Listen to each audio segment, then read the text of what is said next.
त्यांना भेटण्याला आलो। त्यांनी एक नोटीस गाळाधारकाला दिलेली आहे। 12 तारखेला पोलीस बंदोबस्त घेऊन ते त्या ठिकाणी गाड्या काढणार आहे। त्या गाड्या काढण्याला आम्ही तीव्र पद्धतीने आम्ही विरोध हा गावातल्या सगळ्या नेत्यांनी केलेला आहे। यामध्ये कोणतेही राजकारण नाही, सर्व लोक या ठिकाणी आलेले आहे, त्या ग्रामस्थांसाठी या ठिकाणी आलेले आहे। कारण पूर्वी जे गाळे पाडले, आज आपण बघताय की नगरपंचायतच्या शेजारीच गाळे पाडले, त्यांचं अजून पुनर्वसन त्या ठिकाणी झालं नाही, त्यांना अजून गाळे दिले नाही।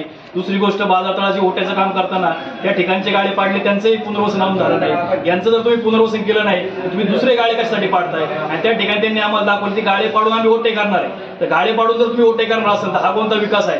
गाळे पाडणार त्या ठिकाणी शॉपिंग कॉम्प्लेक्स झालं पाहिजे, पण पहिले जुने जे तुम्ही केलेलं आहे त्याचं तुम्ही पहिलं पुनर्वसन केलं पाहिजे, त्यांना गाळे तुम्ही दिले पाहिजे, मग तुम्ही ह्या दुसऱ्या याला तुम्ही हात घातला पाहिजे। त्याचप्रमाणे गोडेगाव रस्त्यावरची ट्रॉफिक जी होती, जे बाजार बसतात, आमचं म्हणणं आहे शनी मंदिरापासून चावडी चौक, छत्रपती शिवाजी महाराज चौकापासून चावडी चौक या ठिकाणी तुम्ही जुना बाजार चालू करा। या लोकांना त्या ठिकाणी तुम्ही बसण्यासाठी जागा द्या। त्याचप्रमाणे 12 तारखेची कोणतीही कारवाई करू नका या संदर्भामध्ये आम्ही या ठिकाणी निवेदन त्यांना या ठिकाणी आम्ही निवेदन दिलेलं आहे। आणि जर 12 तारखेला जर यांनी जर कारवाई केली तर आम्ही त्या ठिकाणी आत्मदानाचा इशारा दिलेला आहे आणि गावचे सर्वच ग्रामस्थ त्या ठिकाणी आम्ही येणार आहे आणि मोठं आंदोलन त्या ठिकाणी छेडलं जाईल। कारण ह्या ठिकाणी आपण जर पाहताय तर काही जण कॅन्सरग्रस्त आहे, काही दिव्यांग बांधव आहे, त्यामुळे त्यांचा पण आपण विचार केला पाहिजे आणि हाच विषय आम्ही वरती पण घेऊन जाणार आहे। आणि सर्वजण ह्या लढ्यामध्ये आम्ही सर्व मंचरकर आज एकत्र झालो आहेत आणि यांना निर्णय घेऊन देणार नाही। त्यामुळे त्याला आजच सांगितले की तुम्ही दिलेल्या नोटिसावरती स्थगिती आणा, ही विनंती आज आम्ही इथं केलेली आहे। धन्यवाद।